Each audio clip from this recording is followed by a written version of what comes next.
Tema firman Tuhan pada hari ini adalah sepakat sepaket. Ya. Saudara, sesungguhnya pergumulan dan mujizat itu adalah sepakat sepaket. Karena mujizat itu terjadi justru di saat kita mengalami yang namanya pergumulan. Dan ini sering kali juga kami alami dalam berbagai hal. Ketika sepertinya keadaan itu tidak menguntungkan, seperti keadaan ketika itu tidak ada jalan keluar, justru di situ Tuhan bekerja dengan dahsyat. Suatu ketika saya mendapat undangan seminar saudara di Kucing. Waktu itu belum punya mobil tuh, ya. Jadi masih menggunakan moda transportasi umum, jadi naik bis. Saya tidak sebut merek bisnya, ya perusahaannya, tapi memang bis ini seringkali mengalami trouble di perjalanan, suka mogok, gitu ya. Ada dua pilihan sebenarnya waktu itu, walaupun sekarang hanya ada satu pilihan, kalau itu bus Indonesia. Kalau dulu ada dua. Akhirnya saya mengambil keputusan untuk ya udahlah naik ini aja. Ternyata apa yang ditakutkan, apa yang jadi rumors yang sedang beredar saudara di tengah-tengah masyarakat untuk bis ini saudara betul-betul terjadi. Mogok. Tunggu 1 jam setengah tidak ada jalan keluar. Kemudian saya bertanya dengan supir bis, ini sepertinya memang kita akan cancel perjalanan. Jadi biaya transportasi itu dikurangi. Jadi kita dinaikkan ke bis umum lainnya.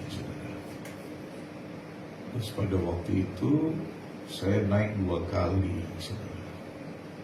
Satu sampai Simpang Tanjung, kemudian yang kedua sampai terminal MTQ. Dan waktu sampai di sana, jam sudah menunjukkan 4 sore waktu Indonesia. Ya, jam 5 tutup ya. Ya, jam 5. Dan itu masih ada di terminal. Terminal itu kurang lebih mungkin ada 5 atau 6 kilo jaraknya itu jauh. Dan tidak ada lagi kendaraan menuju ke sana, harus berjalan kaki lumayan jauh itu. Ya. Tapi tiba-tiba seperti ada sebuah harapan. Oh, ada taksi, ya taksi gelap lah gitu. Nah kemudian saya tanya dan dia bersedia mengantar dengan bayaran 150.000 waktu itu. Jarak 6 kilo itu sudah 150.000. Karena keadaan terjepit, gak mau saya sanggupi. Tapi tidak berangkat sekarang Pak ya. Kita tunggu lagi 1 penumpang. Wah, jam sudah menunjukkan 4 sore. Dan kemudian 4:30 masuk. Wah, sudah betul-betul deg-degan.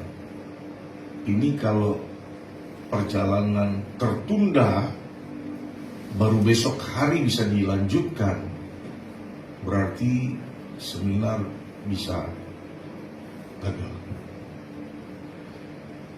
Itu seperti gak ada harapan lagi, saudara. 4:15 menit lewat, baru dia punya mobil jalan. Sebenarnya sudah gak ada harapan. Begitu sampai di border itu sudah jam 5:10. 5:05 atau 5:10 baru saya bisa masuk ke border karena ada proses jalannya. Ya, masuk Indonesia lolos, begitu masuk Malaysia saya rasa udah nggak bisa lolos lagi. 5:10 sekitar begitu, 5:10, 5:15. Tapi harapan tetap bergantung kepada Tuhan. Apa yang tidak mungkin menjadi pasti ketika kita bergantung kepada Tuhan. Ini pergumulan. Ini pergumulan, saudara. Mungkin buat sebagian orang Ini bukan satu pergumulan, tapi buat saya ini satu pergumulan besar. Karena mau ada acara di mana orang sudah mengundang saya. Ya. Dan ini seminar juga seminar yang memang dari dulu sejak 2007 saya jalani, saudara, tentang nama Bapak Yahweh. Ternyata, saudara, orang di border gak biasanya seperti itu. Tiba-tiba dia panggil saya, sini, cepat. Sekitar 5:10 atau 5:15 di Malaysia. Kalau masuk Indonesia tepat waktu, tapi Malaysia sudah lewat karena jalan kaki ke sana. Ya, dan yang lebih hebatnya, saudara, orang yang nganter itu, waktu saya mau bayar, tiba-tiba dia nolak. Nggak usah. Bapak lanjut aja. Free. Bayangkan, ketika Tuhan bertindak, segala sesuatunya itu dipermudah. Amin. Walaupun sepertinya ada ketidakmungkinan ataupun kemustahilan di sana, tetapi ketika Tuhan campur tangan, tidak ada yang mustahil. Amin. Dan itu saya alami. Maka saya mau beritahu kepada setiap kita,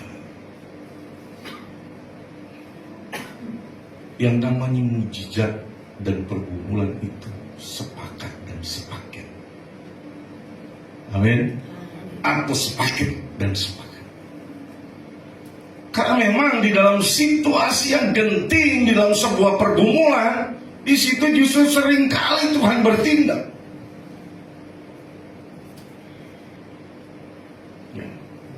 Ya, sudah beberapa kesaksian yang kita dengar dari Ibu Nursia, dari Ibu Gembala.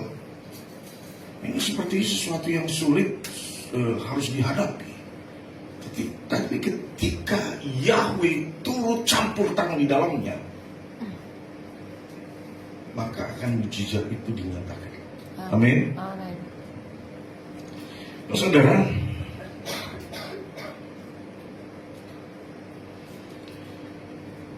seperti beberapa peristiwa yang tercatat di dalam kitab suci.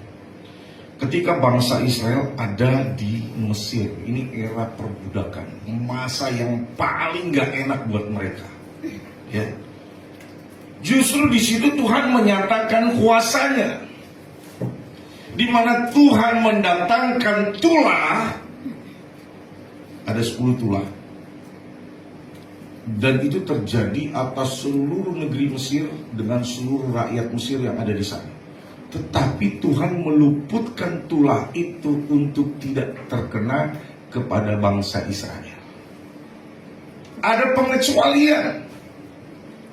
Wilayah Goshen, tempat di mana bangsa Israel ada di sana, itu tidak tersentuh dengan yang namanya tulah. Kalau boleh kita gambarkan tentang situasi di zaman sekarang ini, resesi akut sedang terjadi atas dunia, bukan hanya Indonesia, saudara. Tetapi kita percaya ada pengecualian buat orang-orang yang menyembah Bapa Yahweh. Amin. Jadi sudah juga disaksikan oleh beberapa saudara-saudara kita, Pak Fari, Pak Alio, ya, waktu COVID kemarin, betul-betul seluruh dunia, bukan hanya Indonesia, bukan hanya Pontianak, itu mengalami resesi yang sangat parah. Tetapi justru income yang mereka peroleh naik, betul nggak Pak? Sampai dia bilang, terus ini harga kedelai naik. Gitu. Kenyataan kedelainya jadi bagus, hasil penjualan juga bagus. Kenapa? Karena Tuhan turut campur tangan. Begitu juga Pak Leo. Semua sektor itu terkena dampak, saudara. Tapi bengkelnya tetap banyak pasiennya. Dia ini kayak dokternya gitu. Ya. Jadi dokter buat mobil. Dia punya banyak langganan datang justru. Terus memang sejak peristiwa COVID sampai ke sini, saya percaya bahwa situasi bukan hanya mereka, bahkan banyak di antara Anda yang mengalami breakthrough di dalam keuangan. Amin. Amin. Mereka justru tidak mengecil, justru semakin membesar kekuatannya. Itu ketika mereka ada di dalam Mesir di era perbudakan. Sementara pada saat bangsa Israel keluar, sebelum mereka bahkan keluar, ketika akan keluar, apa yang terjadi, saudara? Mujizat Tuhan juga dinyatakan. Orang-orang Mesir membuka perhiasan-perhiasannya disuruh bawa. Ternak-ternaknya dikasih gratis suruh bawa. Cepat-cepat pergi. Ini kan sesuatu yang tidak mungkin. Sesuatu yang mustahil. Tapi itu terjadi. Tuhan bisa menggerakkan apapun, siapapun untuk menyatakan kehendaknya di muka bumi ini. Amin. Apakah pada saat bangsa Israel telah dibawa keluar dari Mesir, kan ada proses perjalanan yang harus dilalui sebelum memasuki tanah perjanjian. Apakah di situ tidak ada tantangan? Justru tantangannya ada, saudara. Pergumulan mereka lebih berat lagi dari sebelumnya. Tapi justru di situ pemeliharaan Tuhan yang dahsyat ajaib terjadi. Mereka makan roti mana dari surga. Dan terus ada daging burung puyuh yang diberikan. Enggak tanggung-tanggung 40 tahun. Tapi 40 tahun ini juga karena bangsa itu degel. Sehingga terjadi penundaan daripada penggenapan firman Tuhan. Karena suka bersungut-sungut. Sedikit-sedikit nyalain Tuhan. Sedikit-sedikit nyalain Musa sebagai seorang pemimpin. Akhirnya tertunda perjalanan yang sebenarnya hanya beberapa minggu saja seharusnya mereka sampai, saudara. Itu bisa menjadi 40 tahun diputar-putar sama Tuhan di sana. Tujuannya apa? Supaya membentuk hati mereka. Agar benar-benar punya hati yang menyembah Tuhan. Kadang-kadang kita tanpa sadar seringkali kita dikte Tuhan. Kita nggak perlu dengar suara Tuhan. Yang perlu Tuhan dengar suara saya. Itu yang seringkali terjadi. Tanpa sadar. Termasuk di dalam kita berdoa. Dalam kita menyembah Tuhan. Ada waktunya kadang-kadang kita mesti diam. Taat. Supaya Tuhan memberikan petunjuk. Dan situasi seperti sekarang ini kita perlu benar-benar berdampingan dengan Tuhan. Ya. Nah, kemudian kita masuk ke dalam pokok bahasannya ini, saudara. Manusia siapapun dia tidak luput dari yang namanya kesalahan. Asal mau sadar, asal mau bertobat. Dan pergumulan juga masalah. Namun satu hal yang seharusnya itu menjadi keyakinan kita, di balik semua itu ada mujizat Tuhan yang disediakan, yang akan dinyatakan. Amin.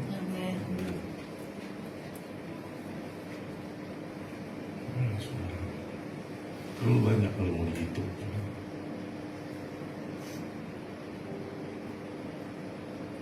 Kira-kira mungkin nggak ada orang kasih kita uang 150 juta.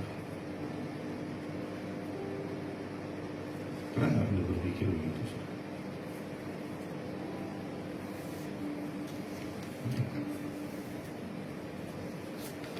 Ini sudah terjadi. Anda saksikan ini bisa terbeli. 150 juta orang kasih kita. Cuma gereja kah? Bukan. Ada hubungan pelayanan? Enggak. Tuhan kirim orang itu, saudara.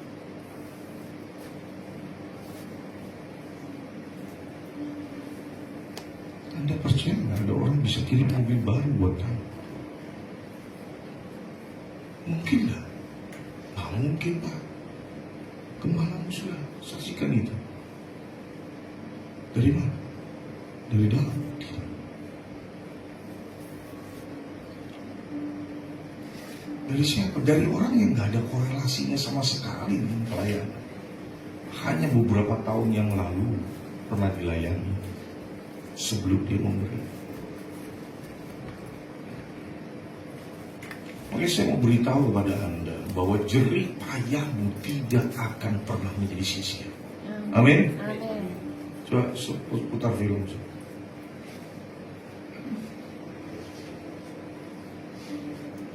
Ini saudara. Ini saya baptis orang satu rumah panjang dalam nama Bapa Yahweh, Anak dan Roh Kudus, yaitu Tuhan Yesus Kristus.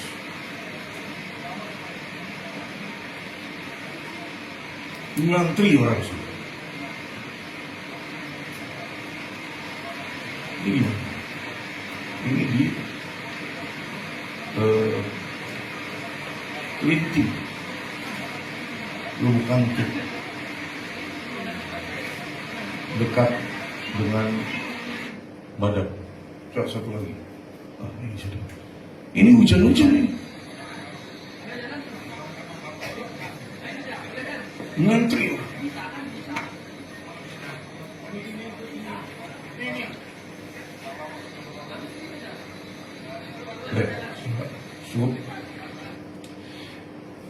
Yang saya mau bagi tahu, jangan pernah takut kehilangan popularitas karena menyampaikan kebenaran. Amin. Iya, saudara. Semalam, sebenarnya bukan semalam, jam 3 sore saya dapat SMS dari salah seorang pejabat, saya tidak usah sebut nama. Pak, kami mengundang untuk makan dinner, makan malam di rumah. Oke, jam 7. Ternyata ya kami harus juga mendahulukan anak-anak. Selesai itu, kami tiba di sana jam 8 malam. Bayangin, terlambat. Tapi rupanya memang masakan spesial yang sedang disiapkan. Jadi ada beberapa hamba Tuhan yang ada di sana.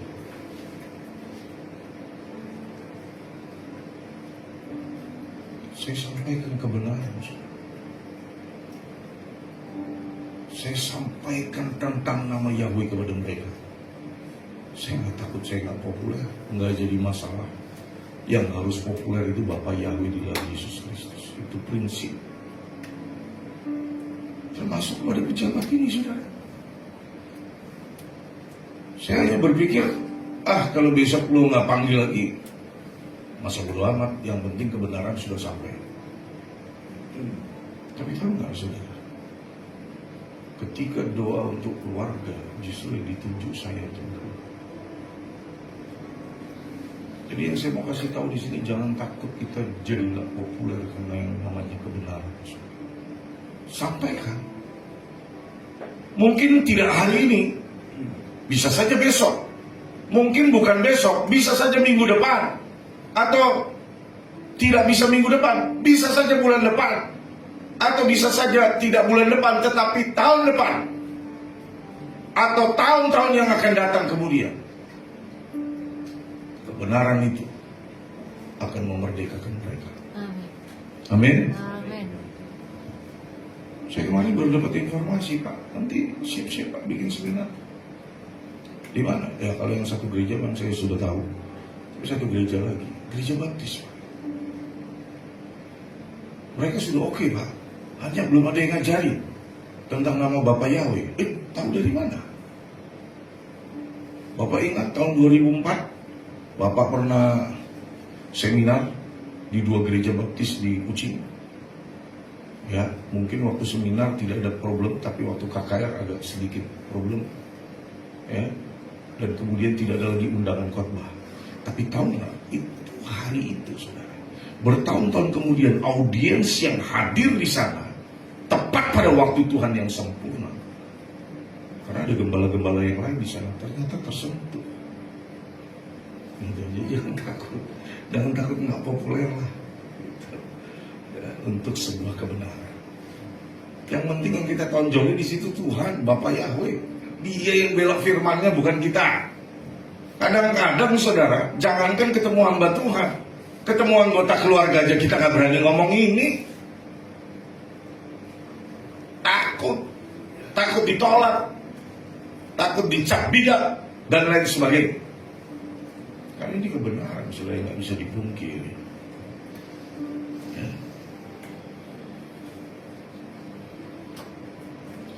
Di balik pergumulan pasti, di balik mujizat yang terjadi, ya, di balik pergumulan mujizat pasti terjadi.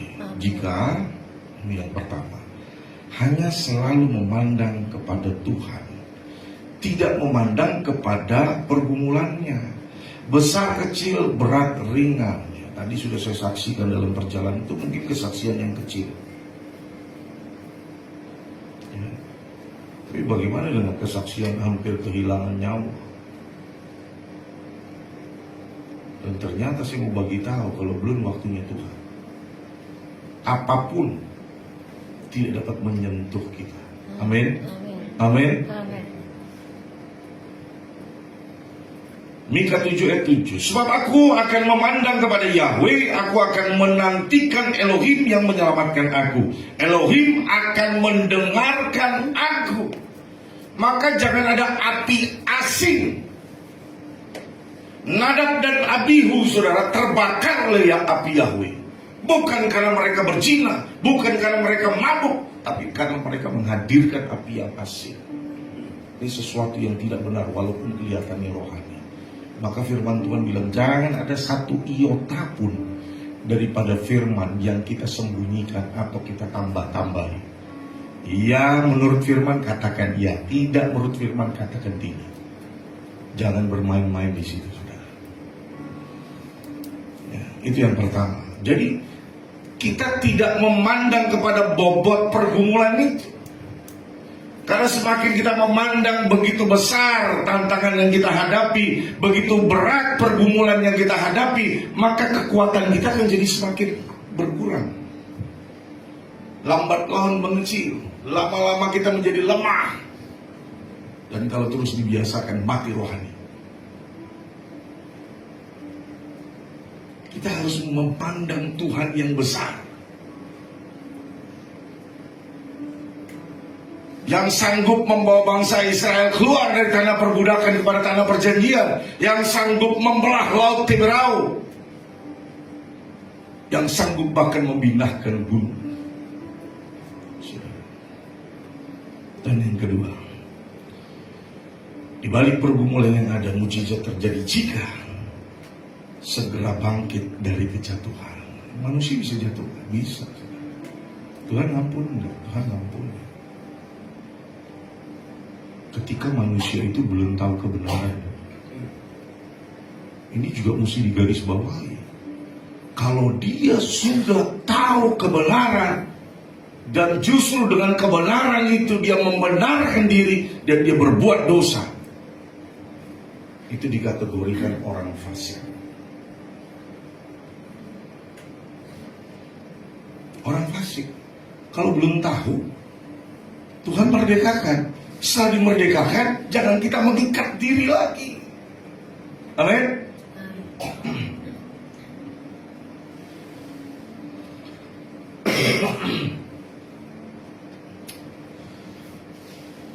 Ini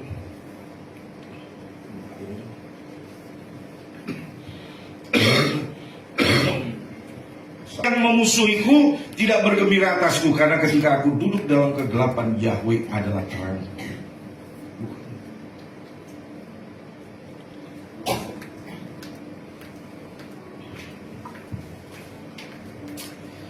Saudara, siapa sih yang nggak senang kalau kita jatuh? Siapa yang senang kalau kita jatuh? nomor satu setan. Dan dia akan lebih senang lagi waktu kita jatuh terus nggak bangun-bangun. Ada di dalam kubangan bertahun-tahun, ini repot tuh. Durian itu.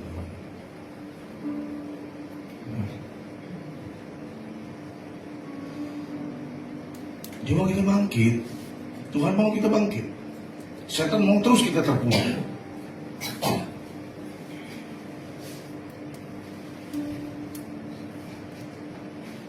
Yang Tuhan inginkan adalah langkah atau tindakan yang kita buat. Ada action. Walaupun mungkin langkah kita tidak kuat, langkah kita tidak tegak, energinya mungkin tidak seberapa, selanjutnya Tuhan yang akan bertindak. Itu. Jadi bukan apa-apa Tuhan, bukan. Itu salah. Harus ada tindakan dari kita, walaupun tidak sempurna, Tuhan nanti akan campur tangan menyempurnakan. Itu. Tuhan banyak pakai orang-orang yang nggak sempurna kok di dalam Bible. Ya, Yesaya susah ngomong, nggak fasih lidah. Ya, Daud masih muda, kemerah-merahan. Ya. Yakub pincang kakinya. Banyak yang lemah ataupun yang dianggap itu mungkin nggak seharusnya diperhitungkan, tapi justru Tuhan pakai orang-orang yang lemah untuk menyatakan bahwa dia adalah hebat. Amin.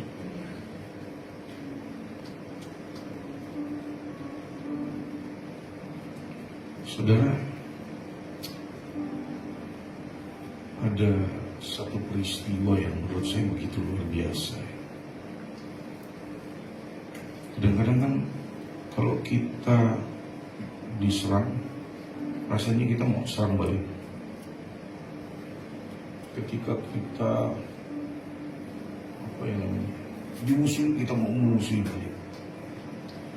Pokoknya ada aksi perlawanan lah, ada aksi bela diri. Itu kan sifat naturalnya manusia. Betul nggak? Sekali waktu Hizkia ini mengalami keadaan yang genting. Yerusalem dikepung oleh Aram, saudara, bangsa Aram. Dan Sanherib rajanya bilang, siapa yang mampu menyelamatkan Yerusalem? Ilah mana yang sanggup menyelamatkan Yerusalem? Ilah mana yang sanggup menyelamatkan Hizkia? Sudah dikepung, saudara.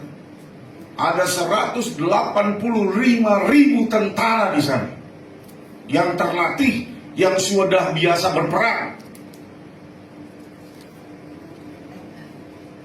Sepertinya nggak ada jalan keluar. Karena memang sebelumnya Hizkia melakukan kesalahan, tapi dia bertobat. Langkah yang dibuat Hizkia, dia tidak mempersiapkan tentaranya. Dia tidak membalas aksi daripada Sanherib dengan bereaksi. Enggak, saudara. Reaksi yang dia buat justru mungkin sebagian besar orang bilang ini adalah tindakan yang bodoh. Dia tidak melakukan apa-apa, dia hanya pergi berdoa, mohon belas kasihan, kemurahan dan pertolongan Yahweh dinyatakan. Dia tidak mempersiapkan bala tentara untuk melawan Sanherib. Dia datang sama Bapak Yahweh. Apa yang terjadi, saudara? Malam hari Tuhan tidak kirim ribuan malaikat. Dia hanya kirim satu malaikat. Nama malaikat itu Malakel Mawet, malaikat maut. Malam hari itu habis semua mereka, dicabut nyawanya. 185.000 orang mati. Ketika pagi hari Sanherib bangun, dia lihat semuanya sudah mati. Artinya tanpa ada sebatang anak panah pun yang dilepaskan oleh Hizkia untuk membalas. Ketika Hizkia mengizinkan, Tuhan yang bekerja. Kehebatan dan kedahsyatan terjadi tanpa harus bertindak. Ini Bible yang nyata. Boleh dibuka cerita atau peristiwa Hizkia. Makanya kenapa saya suruh baca Bible. Kadang-kadang kita gak punya keinginan untuk baca. Jadi gak ada pengetahuan. Nah ini dulu. Hari-hari lain kita baca. Padahal banyak di situ peristiwa-peristiwa yang hebat yang terjadi. Hizkia ini punya penyakit, saudara. Penyakitnya nggak bisa disembuhkan. Dan sudah didiagnosa dia akan mati. Segera akan mati. Nggak ada obat yang paling ampuh kecuali pertolongan tangan Tuhan. Amin. Kita bisa beli obat yang mahal, yang hebat, saudara, tapi belum tentu itu menyembuhkan penyakit. Tapi ketika Hizkia datang sama Tuhan, umurnya diperpanjang 15 tahun. Itu sudah. Ini nggak mungkin. Tapi kok terjadi? Karena ada campur tangan Tuhan. Dari ketidakmungkinan menjadi sebuah kepastian. Amin. Yang ketiga, balik pergumulan dan mujizat. Jika imannya konsisten, tidak naik, tidak turun begini, sesuai dengan situasi, sesuai dengan kondisi yang sedang terjadi. Kalau situasinya baik, imannya jadi setinggi gunung. Tapi begitu situasinya atau keadaannya tidak baik, imannya ada di dasar lautan. Enggak seperti itu, saudara.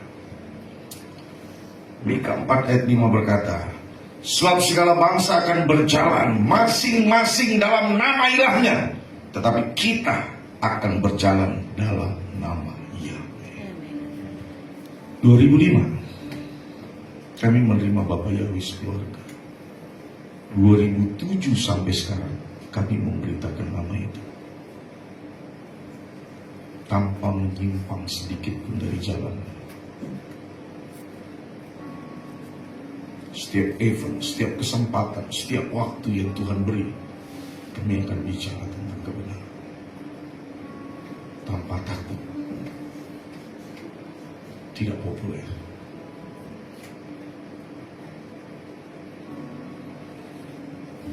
Ini dialami oleh bangsa Israel. Iman itu naik turun. Semalam kami baru berdialog, saudara. Ya, kenapa bangsa ini kok terus ngalamin kemenangan ketika dia perang? Iya, nanti dulu saya bilang. Nggak setiap peperangan mereka menang. Mereka menang ketika mereka melekat kepada Yahweh, Tuhan yang disembah oleh Abraham, Ishak dan Yakub.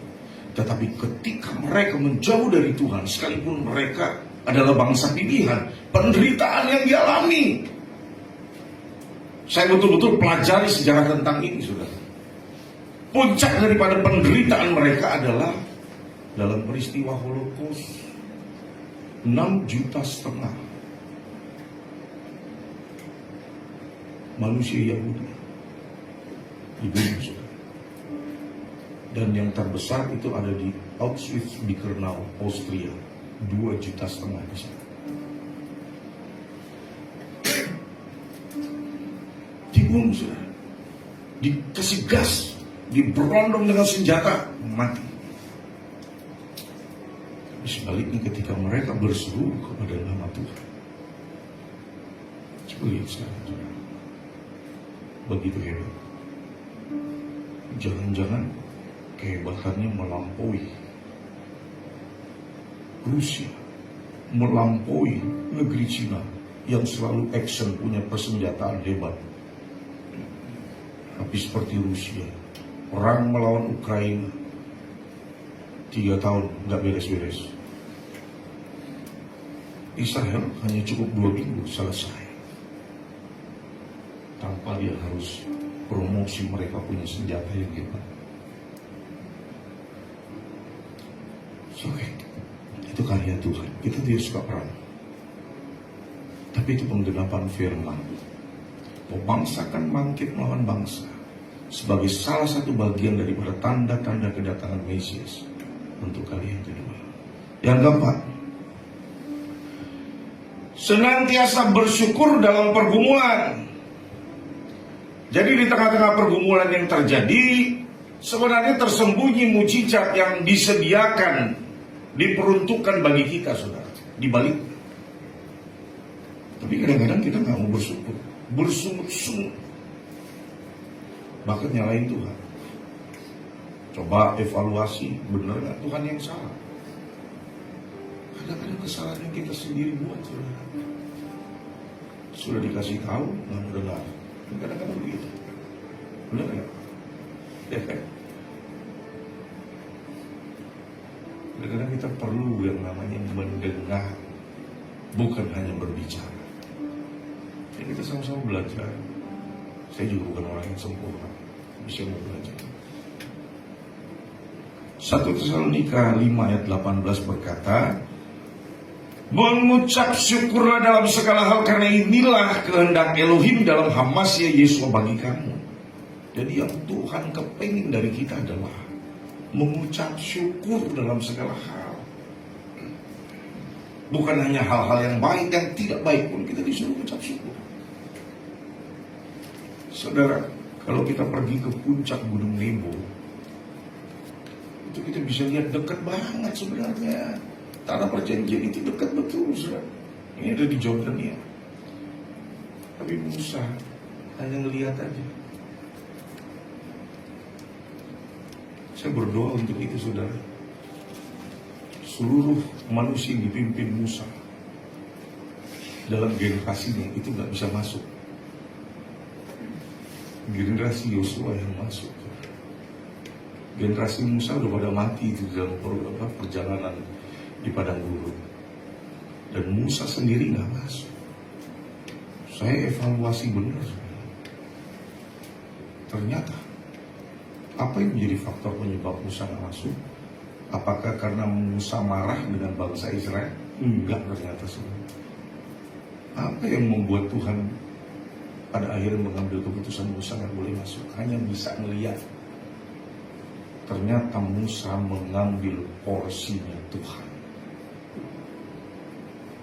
Baik, kenapa saya bilang, saudara, utus itu hanya untuk Yesus. Nah, Tuhan suruh untuk terus mengucap syukur. Kenapa terjadi penundaan selama 40 tahun dari penggenapan firman? Kenapa tidak segera terlaksana? Karena bangsa Israel kerjanya bersungut-sungut. Sudah dibawa keluar dari tanah perbudakan, di dalam perjalanan ingat lagi dengan tanah perbudakan, di mana mereka mengalami penderitaan di sana, menjerit sama Tuhan, dibawa ke situasi yang lebih baik, tetap nggak ngucap syukur. Ketika makanan sebenarnya bukan nggak ada, Tuhan kasih itu pas-pasan gitu, ya. Mereka bersungut-sungut ingat bawang bombay, ingat makanan-makanan yang mereka dapatkan di sana, tapi dalam keadaan sebagai manusia yang terjajah. Tuhan marah, saudara. Komplain terus dengan Tuhan, komplain dengan pemimpin. Akibatnya apa yang terjadi, saudara? Penundaan daripada rencana Tuhan. Dan saya mencoba membagikan visi.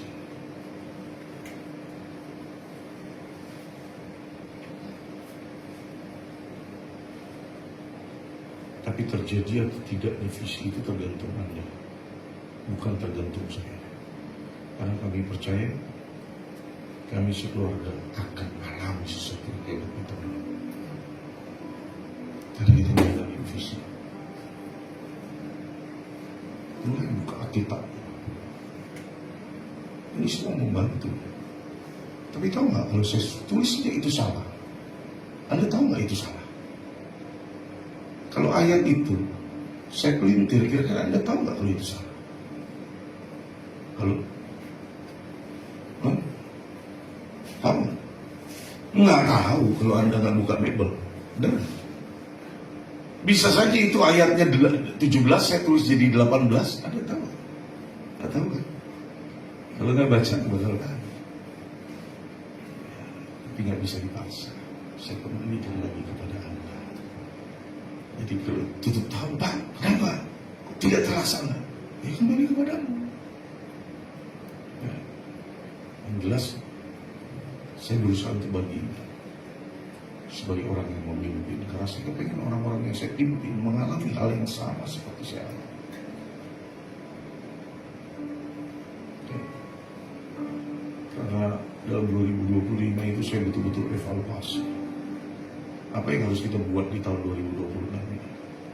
Kita sih lihat tak. Makanya gini, waktu kita berdoa, nggak penting itu ritualnya. Ada waktu kita diam dalam penyembahan, nggak usah bereaksi apa-apa, supaya Tuhan bicara. Hati-hati, jangan sampai seperti Adam dan Abihu, saudara. Seperti jadi nggak salah loh. Tapi justru Tuhan tidak berkenan. Sudah waktunya kita mengalami perubahan. Kalau mau mengalami terobosan, ya silakan. Tapi saya nggak paksa. Dulu mungkin saya berbicara paksa, tapi hari ini saya tidak lagi berbicara paksa. Saya hanya menghimbau, selebihnya terserah Anda. Bapak, Ibu, dan saudara-saudara yang dikasihi oleh Tuhan Yesus Kristus, ucapan syukur ini membuat kita justru jadi makin kuat. Kalau persungutan ini membuat kita jadi makin lemah di dalam menghadapi pergumulan yang ada. Oleh sebab itu, mengucap syukurlah. Dan ini sebagai penutup, saudara, bersama Bapa Yahweh pasti ada jalan keluar. Dalam 1 Korintus 10 ayat 13 berkata, pencobaan tidak pernah menimpa kamu kecuali yang manusiawi. Dan Elohim itu setia. Dia tidak akan mengizinkan kamu dicobai di atas yang kamu mampu. Jadi, kalau kita masih bisa ada berdiri sampai hari ini, walaupun tantangan mungkin begitu banyak datang, saudara, itu tandanya masih dalam takaran yang Tuhan beri, tidak keluar daripada itu, tidak melebihi kemampuan kita, dan Tuhan memang tidak akan izinkan kalau kita tidak mampu. Jadi masih manusiawi apa yang kita alami, saudara, ya. Sebaliknya bersama pencobaan dia akan membuat jalan keluar agar kamu sanggup menanggungnya. Dan ini saya terlalu yakin dan percaya bahwa jalan keluar dia berikan atas setiap apapun yang sedang kita hadapi, kalau itu diizinkan, ya. Dan sebelum saya tutup gini, saudara, ketika seorang prajurit ditugaskan oleh komandannya untuk melaksanakan tugas